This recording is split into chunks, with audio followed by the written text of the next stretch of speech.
नमस्कार दोस्तों, जैसा कि आप सभी जानते हैं हम ज्योग्राफिकल थॉट सीरीज़ पढ़ रहे हैं। ज्योग्राफिकल थॉट सीरीज़ में हम लोग मीनिंग डेफिनेशन से लेकर एंशिएंट इंडिया से लेकर क्लासिकल पीरियड पर आ गए हैं। जैसा कि मैंने आपको बताया था, क्लासिकल पीरियड में दो पार्ट हैं, एक है एंशिएंट क्लासिकल पीरियड एंड दूसरा है मॉडर्न क्लासिकल पीरियड। ठीक है, एंशिएंट क्लासिकल पीरियड में हम लोग ग्रीक ज्योग्राफर्स के बारे में पढ़ चुके हैं, उनके कंट्रीब्यूशन के बारे में, उनकी बुक्स के बारे में, ठीक है, उनकी पर्सनल इंफॉर्मेशन जो थी वो भी हम पढ़ चुके हैं और रोमन ज्योग्राफर्स के बारे में भी हमने लगभग सारी चीज़ें पढ़ ली हैं। ठीक है, इसके बाद जो दूसरा पार्ट था क्लासिकल पीरियड का यानी कि मॉडर्न क्लासिकल पीरियड, उससे पहले हमें अरब ज्योग्राफर्स पढ़ने हैं। ठीक है, मॉडर्न वाला क्लासिकल पीरियड बाद में आएगा, लेकिन अरब ज्योग्राफर्स से भी पहले एक एज आता है जिसको कहा जाता है डार्क एज। डार्क एज जिसका ड्यूरेशन है 300 से लेकर 1200 AD, ये डार्क एज एक्सटेंड करता है। ठीक है, इतना इसका ड्यूरेशन है। डार्क एज का मतलब है अंधकार युग, जिसके बारे में आज हम इस वीडियो में पढ़ेंगे। ठीक है, तो चलिए शुरू करते हैं। बट शुरू करने से पहले, मेरा नाम है हिमांशु शर्मा। अगर आपने मेरा चैनल स्टडी हार्ट सब्सक्राइब नहीं किया है तो प्लीज़ कर लीजिए और बेल आइकन दबाकर वीडियो को शेयर करना भी ना भूलें। अब आते हैं अपने टॉपिक पर। टॉपिक है हमारा डार्क एज, जो कि 300 से 1200 AD तक फैला हुआ है। अब इस डार्क एज का मतलब क्या है? ठीक है, अब डार्क एज ये जो टॉपिक है, ये टॉपिक अधूरा है, इसको हम पूरा करेंगे जब इसके आगे हम लिख देंगे डार्क एज इन यूरोप। क्यों? क्योंकि डार्क एज के बारे में जब आप पढ़ेंगे ना, तो आपने एंशिएंट इंडियन ज्योग्राफर्स के बारे में जब पढ़ा था, इंडियन कंट्रीब्यूशन के बारे में जब पढ़ा था, तो वहाँ पे एक चीज़ आया था, कंफ्यूज्ड एज। ठीक है, जिसको हम इंडिया का यानी कि इंडियाज डार्क एज कह सकते हैं। ठीक है, अब इसमें क्या हुआ था, इस डार्क एज में क्या हुआ था आप मुझे बताइए, मैं आपको नहीं बताऊंगा। ठीक है, तो ये इंडिया का डार्क एज था, वैसे ही ये यूरोप का डार्क एज है। अब यूरोप का डार्क एज का मतलब पूरी दुनिया का डार्क एज नहीं है, एक क्षेत्र विशेष की बात हो रही है, एक महाद्वीप की बात हो रही है, यूरोपियन महाद्वीप की बात हो रही है। ठीक है, जहाँ पे अंधकार युग आया। अब अंधकार युग होता क्या है? अंधकार युग में बेसिकली क्या है कि धर्म का प्रभाव, धार्मिक लोगों का प्रभाव बहुत ज़्यादा यूरोप में बढ़ गया था। आपने देखा कि जो ग्रीक्स थे, जो रोमन्स थे, उन्होंने बहुत काम किया। मतलब ग्रीक्स ने भी बहुत ज़्यादा साइंटिफिक मैथमेटिकल काम किया। पहला विश्व का मानचित्र उन्हीं लोगों ने बनाया, एनेक्सीमेंडर ने बनाया। ठीक है, इरेटास्थनीज ने बहुत ज़्यादा काम किया। उसके बाद आप देखते हैं पंपोनियस मेला, स्ट्रैबो एंड प्लिनी, जो कि रोमन ज्योग्राफर्स हैं, इन्होंने बहुत भर भर के किताबें लिखी। मतलब बहुत ही ज़्यादा लिटरेरी वर्क इन्होंने किया है ज्योग्राफी के क्षेत्र में। लेकिन इतना सारा काम करने के बाद ही अचानक से जो यूरोप है उसके ऊपर धर्म प्रभाव जो है, धर्म का प्रभाव बहुत ज़्यादा बढ़ जाता है। धर्म का प्रभाव बढ़ जाने से क्या होता है, जो एक होता है ना साइंटिफिक टेम्परामेंट जिसे बोलेंगे हम, जिसमें आप कहेंगे कि एक तरह से वैज्ञानिक तर्क शक्ति पर बात की जाती है, जो साइंटिफिक टेम्परामेंट जिसको कहा जाता है, ये उस समय नील हो गया था। क्यों नील हो गया था? क्योंकि पूरे समाज पर, पूरा का पूरा जो यूरोप है वहाँ पर क्रिश्चियनिटी का जो प्रभाव है वो बहुत ज़्यादा बढ़ गया था। और क्रिश्चियनिटी के प्रभाव में जो बाइबल है, बाइबल में पृथ्वी के बारे में, पृथ्वी के भूगोल के बारे में, ब्रह्मांड के बारे में जो भी कुछ लिखा है वही लोगों को मानना होता था। ठीक है, अब आप कहेंगे ठीक है, माना है तो माने, किसने मना किया है? लेकिन साइंटिस्ट तो अपना काम कर सकते थे। लेकिन उस समय जो हालत थी वो ये थी कि अगर कोई भी वैज्ञानिक, कोई भी ज्योग्राफर, कोई भी साइंटिस्ट कोई नई थ्योरी लेकर आता है, ठीक है, कोई भी नई थ्योरी लेकर आता है, जैसे कि एक थे कॉपरनिकस ने बताया कि जो सूरज होता है ना, सूरज ब्रह्मांड के केंद्र में है, सेंटर में है, यानी कि जो यूनिवर्स है वो हेलियोसेंट्रिक है। तो उनको मौत की सज़ा देने का प्रावधान हो गया। तो इसी तरह की सज़ाएं दी जाती हैं, इसी में गैलीलियो का भी नाम आता है। ठीक है, तो जो भी लोग अपने साइंटिफिक रिसर्च करने के बाद किसी निष्कर्ष पर पहुंचते थे और वो निष्कर्ष बाइबल में लिखे हुए निष्कर्ष या बाइबल में लिखे हुए फैक्ट से मैच नहीं करता था या फिर उसका विरोध करता हुआ पाया जाता था, तो इतना ज़्यादा कठोर दंड देने का प्रावधान था कि साइंटिफिक टेम्परामेंट जो है वो पूरी तरह से निल हो चुका था। ठीक है, लेकिन इसके बाद भी ज्योग्राफर्स ने काम किया, ऐसा नहीं कि काम नहीं किया, लेकिन उनके काम में आप देखेंगे कि जो बाइबल है, जो धार्मिक प्रभाव है, वो आपको बहुत ज़्यादा देखने को मिलेगा, खासकर क्रिश्चियनिटी, क्योंकि यूरोप में क्रिश्चियनिटी बहुत ज़्यादा तेज़ी से उसका प्रचार प्रसार हुआ, विस्तार हुआ, तो आपको क्रिश्चियनिटी बहुत ज़्यादा देखने के लिए, उसका प्रभाव बहुत ज़्यादा देखने के लिए मिलता है डार्क एज के ज्योग्राफर्स में। दूसरी चीज़ जो आप देखेंगे कि ज्योग्राफर्स ने काम किया है, ज्योग्राफर्स ने मानचित्र भी बनाए हैं, लेकिन बहुत ज़्यादा काम नहीं है। जैसे आप ग्रीक में देखते हैं बहुत ज़्यादा काम है, रोमन में तो बहुत ही ज़्यादा काम है, वैसे डार्क एज में बहुत थोड़ा थोड़ा लिटिल जिसे बोलेंगे, बहुत कम काम हुआ है, लेकिन काम हुआ है, कई सारे ज्योग्राफर्स ने काम किया है, उनके बारे में हम बात करेंगे।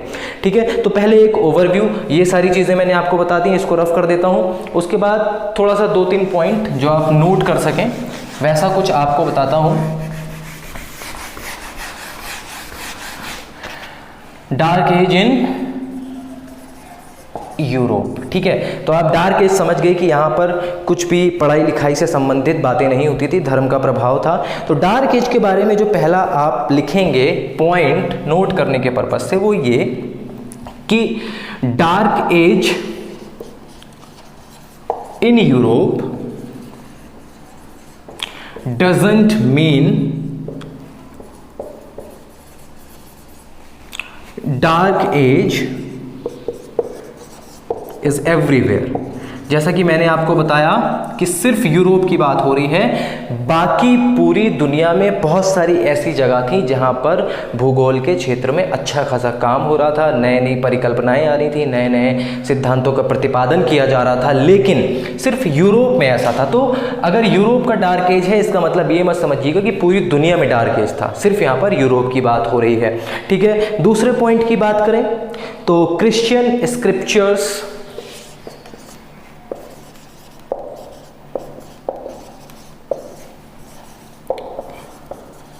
स्क्रिप्चर्स यानी कि जो भी प्रतिलिपियां थी, जो भी लिटरेचर था क्रिश्चियंस का, वो बहुत ज़्यादा डोमिनेटिंग था।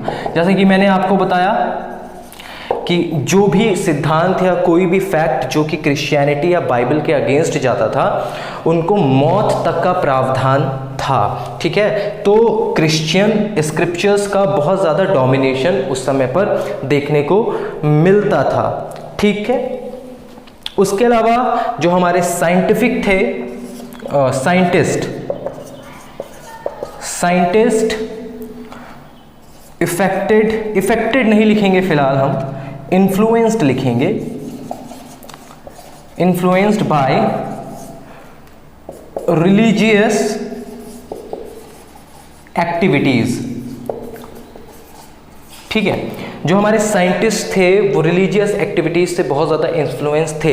अब आप इसमें विवाद में पढ़ सकते हैं कि इन्फ्लुएंस थे कि उनको ज़बरदस्ती किया जा रहा था, लेकिन हम उस विवाद में जाने वाले नहीं हैं। हम यही पढ़ेंगे कि साइंटिस्ट जो थे वो रिलीजियस एक्टिविटीज से बहुत ज़्यादा इन्फ्लुएंस्ड थे।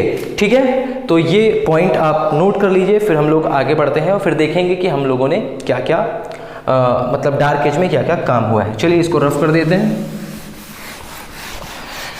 देखिए जल्दी मैं पढ़ा देता हूँ, अगर आप नोट साथ में नहीं कर पाते हैं तो एक तरीका है कि आप वीडियो को पॉज करके नोट करें, दूसरा तरीका है कि आप स्क्रीनशॉट ले लें, और अदरवाइज़ वीडियो तो यूट्यूब पर है तो आप बैक टू बैक कितनी बार भी इसको देख सकते हैं। ठीक है, पहली जो चीज़ है उसके बारे में अगर हम बात करेंगे तो एक बहुत ही फेमस मैप की बात होती है, कई बार कॉम्पिटिटिव एग्जाम में आ जाता है, TINO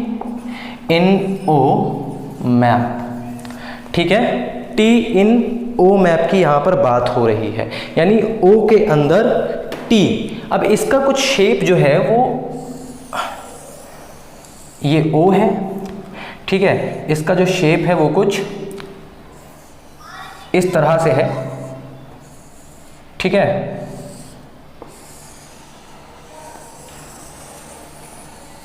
TINO मैप की यहाँ पर बात हो रही है। अब यहाँ पर देखिए कि जो बीच वाला हिस्सा है, यहाँ पर एक इसको बताया गया है कि हेवन है, यानी कि स्वर्ग है। यहाँ पर एडम और ईव भी दिखाए गए हैं और साथ साथ में वो पेड़ भी दिखाया गया है जिसके फल को एडम और ईव को खाने के लिए मना किया गया था, फिर बाकी उन्होंने खा लिया तो फिर उनको धरती पर भेज दिया गया। ठीक है, यहाँ पर एशिया दिखाया गया है, यहाँ पर यूरोप दिखाया गया है। ठीक है, एशिया दिखाया गया है, यूरोप दिखाया गया है और यहाँ पर दिखाया गया है अफ्रीका। अब यहाँ पर बोलने से अगर आप कंफ्यूज हो रहे हैं तो आप समझ लीजिए कि उत्तर में एशिया दिखाया गया है, एशिया के ऊपर ही स्वर्ग दिखाया गया है, पूरब में अफ्रीका दिखाया गया है और पश्चिम में दिखाया गया है यूरोप। ठीक है, उसके अलावा टेनेस सी यहाँ पर है और यहाँ पर है रेड सी यानी कि लाल सागर, और यहाँ पर शॉर्ट में लिख देता हूँ मैं, अब कैसे लिखूँ, ऐसे ही लिख देता हूँ, मेडिटेरेनियन सी, शॉर्ट में मेडिटेरेनियन सी यहाँ पर है। ठीक है, और ये जो बीच का हिस्सा है ना, यहाँ पर ही एक जगह है जिसमें दिखाया गया है जेरूसलम या जेरूसलेम। ठीक है, जेरूसलेम आप जानते हैं कि ईसाई धर्म में, क्रिश्चियनिटी में बहुत ही पवित्र स्थल माना जाता है। तो ये एक मानचित्र बनाया था एक ज्योग्राफर ने, TNO मैप, और इसका केंद्र स्थल किसको माना, जेरूसलम को। ठीक है, जो कि क्रिश्चियनिटी के सेंटर में है, जो कि क्रिश्चियनिटी का एक मुख्य जगह है जिसको लोग फॉलो करते हैं, जिसका बहुत सम्मान करते हैं। तो एक मैप है TNO मैप। ठीक है, तो इसको रफ कर देते हैं हम। फिर एक पादरी हुए, या जिनको आप कहेंगे चर्च में जो फादर होते हैं या प्रीस्ट होते हैं, जिनका नाम था सेंट बीट्स जिनका नाम था। इन्होंने 776 AD में एक मैप बनाया था, और इनके भी मैप के सेंटर में क्या था।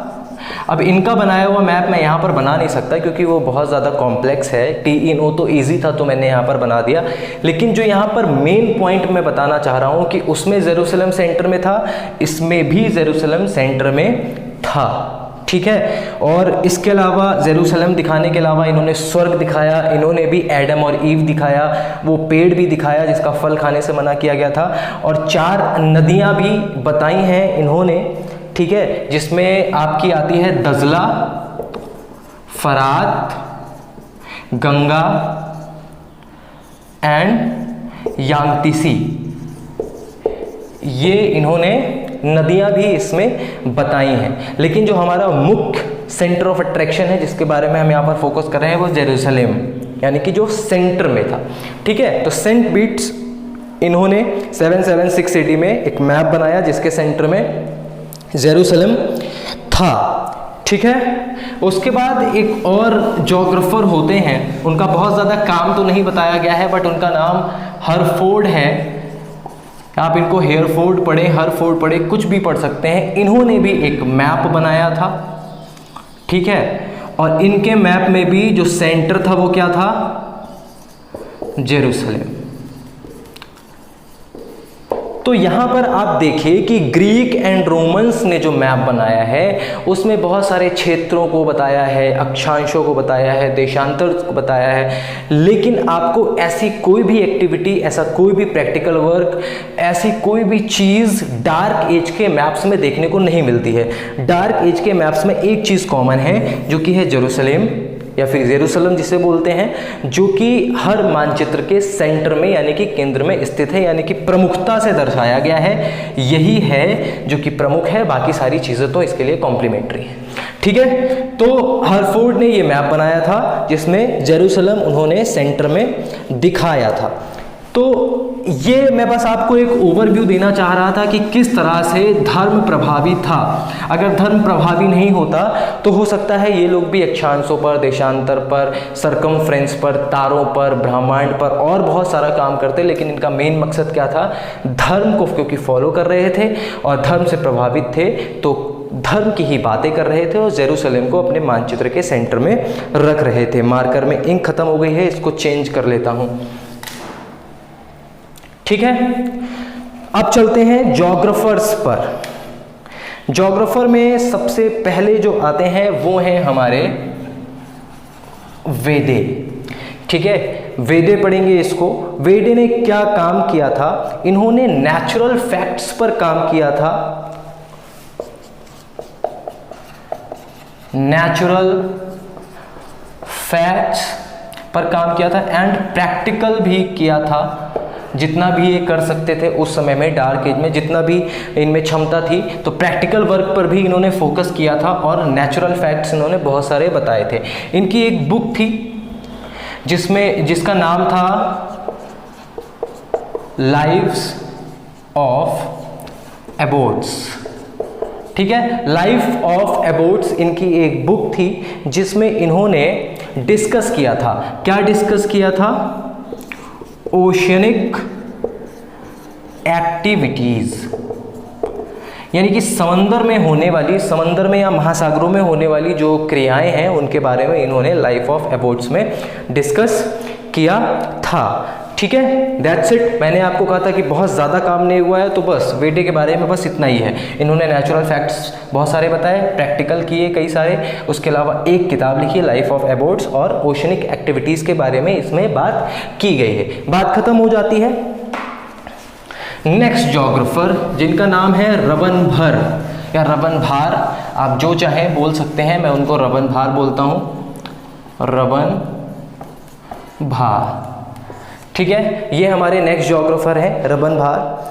776 AD, ये वही समय काल है जब सेंट बीट्स ने अपना मैप बनाया था, उसी समय काल में रबनभार भी थे।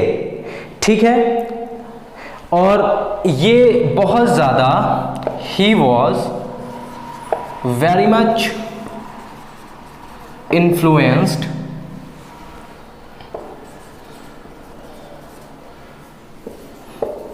by religious activity। ठीक है, ये बहुत ज़्यादा इन्फ्लुएंस थे किससे? रिलीजियस एक्टिविटी से। बात खत्म। इनकी और किसी चीज़ के बारे में बहुत ज़्यादा बातें बताई नहीं गई हैं। ठीक है, रबनभार 776 यानी कि 776 AD में आए थे और ये रिलीजियस एक्टिविटी या फिर रिलीजन से बहुत ज़्यादा इन्फ्लुएंस थे, तो इन्होंने जो भी थोड़ा बहुत काम किया है वो रिलीजन से इफेक्टेड था, प्रभावित था, उस पर धर्म की छाप देखने के लिए मिलती है। दैट्स इट, खत्म हो गया इनका। ठीक है, अब हम अपने नेक्स्ट जियोग्राफर की तरफ बढ़ते हैं जिनका नाम है एवेनस।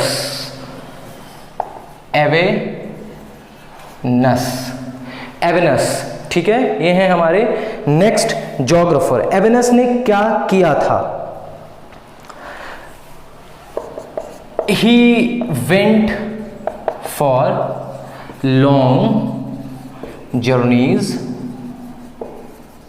देखिए, जो हमारे एवेनस थे इनको बहुत ज़्यादा घूमने फिरने का शौक़ था, तो ये बहुत लंबी लंबी यात्राएं करते थे, सालों साल अपने देश से दूर रहते थे और फिर बहुत सारी जानकारियां इकट्ठी करते थे।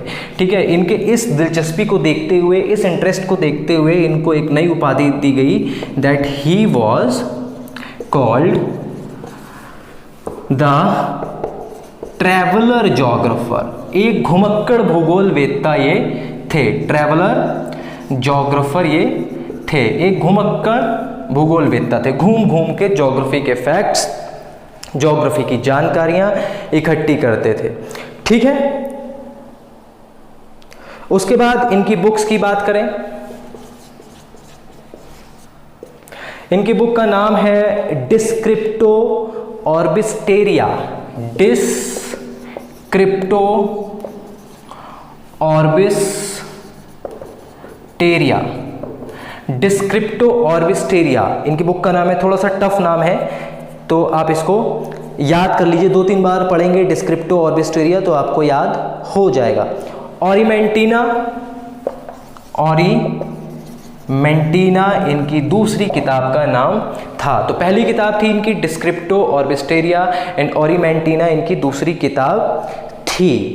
ठीक है, इसमें इन्होंने, ये दोनों ही किताबें किस पर बेस्ड थी? रीजनल ज्योग्राफी पर, रीजनल ज्योग्राफी। इसमें इन्होंने मेडिटेरेनियन सी, शॉर्ट में लिख दे रहा हूँ, मेडिटेरेनियन सी, कैस्पियन सी, ठीक है, और अफ्रीका और यूरोप के कुछ क्षेत्रों के बारे में बातचीत की है, डिस्कस किया है। किसने? एवेनस ने। एक बार फिर देख लीजिए, ये एक लॉन्ग जर्नी को पसंद करने वाले जोग्राफर थे, जिसकी वजह से इनको ट्रैवलर जोग्राफर की उपाधि दी गई। इनकी किताबें हैं डिस्क्रिप्टो ऑबिस्टेरिया एंड ओरिमेंटीना, जिसमें इन्होंने रीजनल ज्योग्राफी की बात की है, यानी कि कैस्पियन सी, अफ्रीका, यूरोप और मेडिटेरेनियन सी के जो क्षेत्र हैं उनके बारे में बात की गई है। इनके बारे में भी बस इतनी सी ही जानकारी है। अब हम बढ़े अपने नेक्स्ट ज्योग्राफर की तरफ। हमारे नेक्स्ट ज्योग्राफर हैं कैपेला।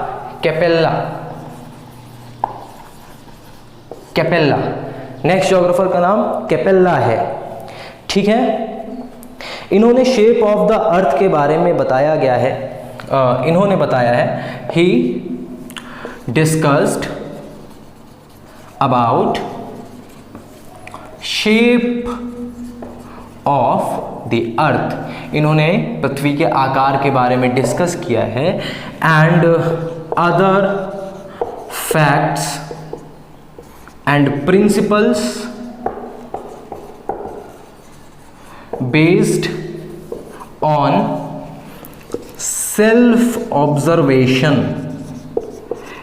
मतलब इनकी खुद की ऑब्जर्वेशन से जो भी इन्होंने सिद्धांत गढ़े थे, प्रतिपादित किए थे, जो भी फैक्ट इन्होंने इकट्ठे किए थे उसके बारे में बात की है। और शेप ऑफ द अर्थ के बारे में तो बात की ही है इन्होंने, ठीक है। सती किरण, थोड़ा सा इंडियन नाम लगता है सुनने में। इनकी किताब का क्या नाम है?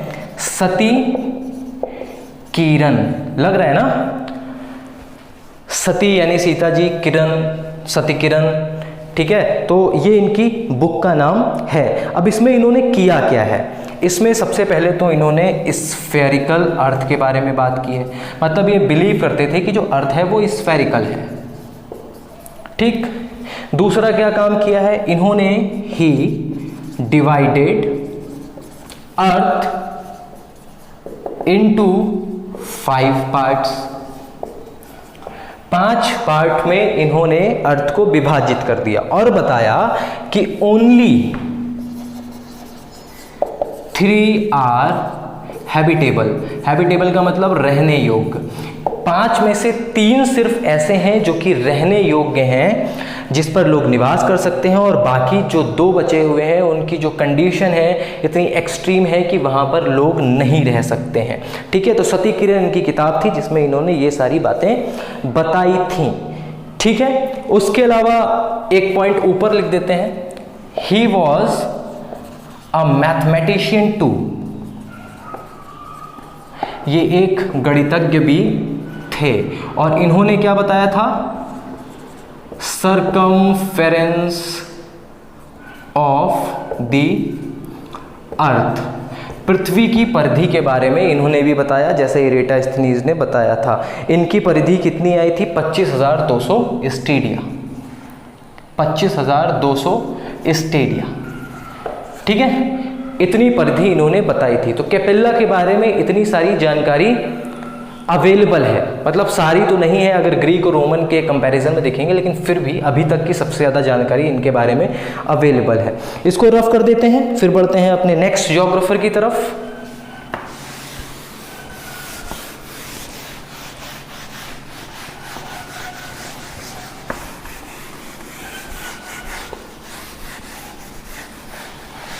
हमारे नेक्स्ट ज्योग्राफर का नाम है पेपस या पापस।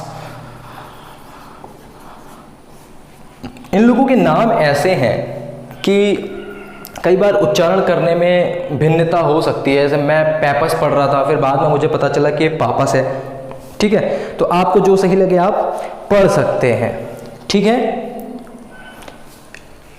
इनकी खास बात क्या थी? भाई जाहिर सी बात है कि डार्क एज में बहुत काम नहीं हुआ, तो जो जिससे प्रभावित हो सकता था वो हो गया। तो इनकी खास बात क्या थी कि ये बहुत ज़्यादा इन्फ्लुएंस थे फ्रॉम टॉलमी। टॉलमी जानते हैं ना, जिन्होंने कोनिकल प्रोजेक्शन की बात की थी और एक बहुत ही फेमस मैप बनाया था कोनिकल प्रोजेक्शन पर आधारित।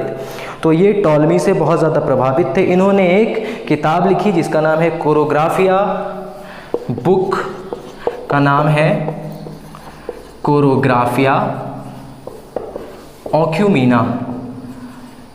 अब ऑक्यूमीना को आप ऑक्यूमीन से जोड़ सकते हैं। ऑक्यूमीन यानी कि नोन वर्ड, जो कि हमने रोमन जोग्राफर्स जब पढ़ रहे थे उस समय पढ़ा हुआ था। ये किताब किस पर आधारित थी? बेस्ड ऑन टॉलमीज प्रिंसिपल्स, ये एन लिखा हुआ है, ठीक है। तो कोरोग्राफिया एक्यूमिना इनकी किताब थी जो कि टॉलमी के सिद्धांतों पर आधारित थी। जैसा कि इन्होंने पहले ही डिस्क्लेमर दे दिया है कि ये इन्फ्लुएंस्ड हैं किससे? टॉलमी से। तो जाहिर सी बात है कि टॉलमी से इन्फ्लुएंस्ड हैं तो इनके काम में भी आपको टॉलमी की झलक देखने के लिए मिलेगी ही मिलेगी, ठीक है। बस इतना ही है इनके बारे में। नेक्स्ट ज्योग्राफर के बारे में अगर बात की जाए तो उनका नाम है archbishop Isidore. Archbishop Isidore, archbishop Isidore. नाम थोड़ा सा टफ है याद करने के लिए। 560 से 636 एडी इनका टाइम पीरियड है आर्क बिशप आइसिडोर का। ही was a priest and traveller, ये एक पादरी थे।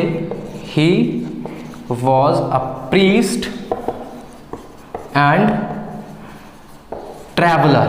तो घूम घूम कर इन्होंने जितनी भी दुनिया देखी, जितनी भी जानकारी इकट्ठी की है, वो सारी की सारी जानकारी इन्होंने अपनी किताबों में क्या, जो भी इन्होंने किताब लिखी है उसमें बताई है, ठीक है। तो ये भी जो है बहुत ही लॉन्ग जर्नी पर जाते थे, लंबी लंबी यात्राओं पर जाते थे। सालों साल ये अपनी जो देश है, जो कंट्री है, उससे बाहर रहते थे। तो जितनी भी चीज़ें इन्होंने सीखी, जितनी भी चीज़ें इन्होंने देखी, उन सब का उल्लेख इन्होंने अपनी किताब में किया। तो सवाल उठता है कि किताब का क्या नाम है? The encyclopedia of Isidore of Seville. Book encyclopedia the आइसिडोर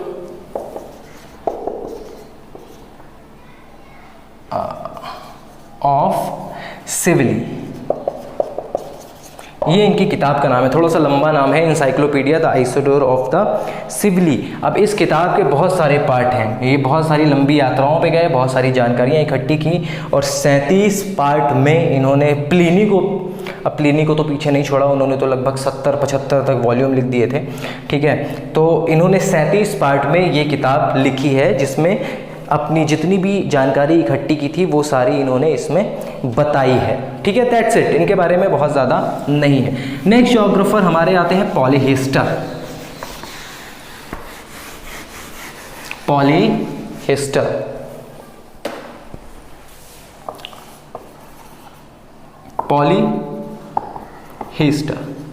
पॉलीहिस्टर हमारे नेक्स्ट ज्योग्राफर हैं।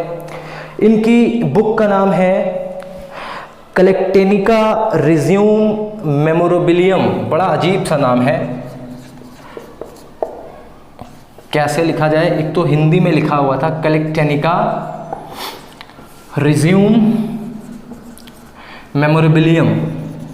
मेमोरेबिलियम, ठीक है। थोड़ा सा अजीब सा नाम है क्योंकि हिंदी में लिखा था, तो स्पेलिंग में भी आप एक बार क्रॉस चेक कर लेना। किताब में हिंदी में लिखा हुआ था, इंग्लिश में नहीं लिखा था। तो मैं अपने हिसाब से जो मुझे समझ में आई स्पेलिंग, वो मैं यहाँ पर लिख रहा हूँ, कलेक्टेनिका रिज्यूम मेमोरेबिलियम। आप एक बार क्रॉस चेक करिएगा, अगर गलत हो तो कमेंट में ज़रूर बताइएगा, ठीक है। मैं पहले ही आपको डिस्क्लेमर दे दे रहा हूँ, बाद में आप पता चलो कि पहले खुद तो सीख लो तुमने क्या पढ़ाया है ये, ठीक है। तो ये सुनने से पहले मैं पहले ही बता दे रहा हूँ कि मैंने खुद ये क्रिएट की है, मुझे कहीं देखने को मिला नहीं ये नाम जिस किताब से मैं पढ़ रहा था, ठीक है। तो इस किताब में इन्होंने किया क्या है? इस किताब में इन्होंने डिस्क्रिप्शन दिया है, किसका? अफ्रीका के बारे में बताया है इन्होंने, अफ्रीका के वेरियस प्लेसेस के बारे में बताया है, ठीक है। अब वेरियस प्लेसेस के साथ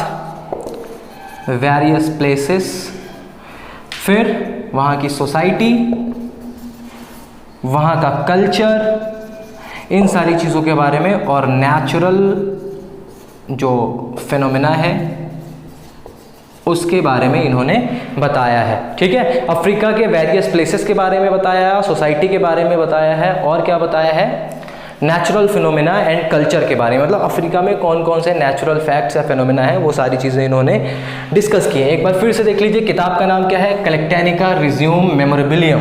ठीक है, किसने लिखी थी ये, पॉली हिस्टर ने लिखी थी। ठीक है, रफ कर देते हैं इसको, नेक्स्ट ज्योग्राफर की तरफ बढ़ते हैं।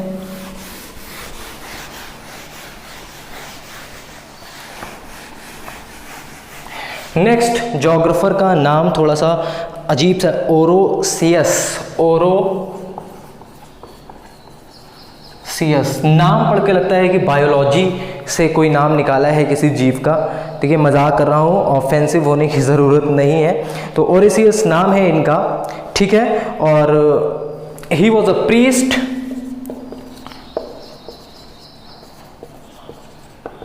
अब जाहिर सी बात है प्रीस्ट थे तो फिर ये रिलीजियस इन्फ्लुएंस में थे। ठीक है, तो इनका जो काम है उस काम में भी रिलीजियस इन्फ्लुएंस देखने को मिलता है। ठीक है, इनकी बुक का नाम था द हिस्टोरिया एडवर्सम पेगनोस, अजीब सा नाम है, बुक द हिस्टोरिया एडवर्सम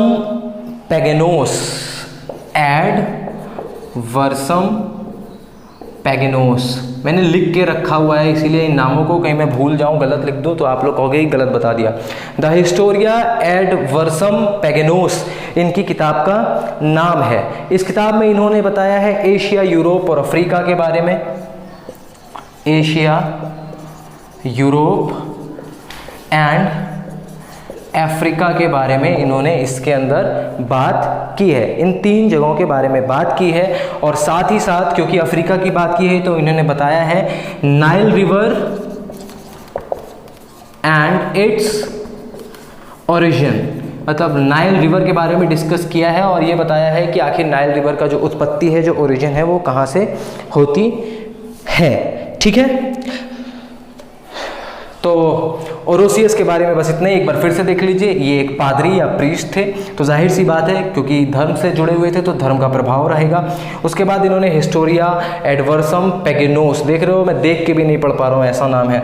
इसमें इन्होंने एशिया, यूरोप, अफ्रीका के बारे में बात की है और साथ ही साथ अफ्रीका में नाइल रिवर और उसकी उत्पत्ति के बारे में भी बात की है। रफ कर देते हैं इसको, बढ़ते हैं नेक्स्ट ज्योग्राफर की तरफ। आप देख रहे हो कि वीडियो लंबा होता जा रहा है। डार्क एज में बहुत काम नहीं हुआ, लेकिन बहुत सारे लोगों ने थोड़ा थोड़ा काम किया है। ठीक है, नेक्स्ट जो हमारे ज्योग्राफर हैं वो हैं इरुजीना या इरुगीना पढ़ेंगे, इरुजीना पढ़ेंगे, देख लीजिए। इन्होंने एक किताब लिखी थी the division nature, book the division nature. अब एक किताब याद करिए आप, हिस्टोरिया नेचुरलिस। हिस्टोरिया नेचुरलिस किताब किसकी थी? पॉज करके कमेंट में बताओ, मैं 10 तक गिनता हूं मन में।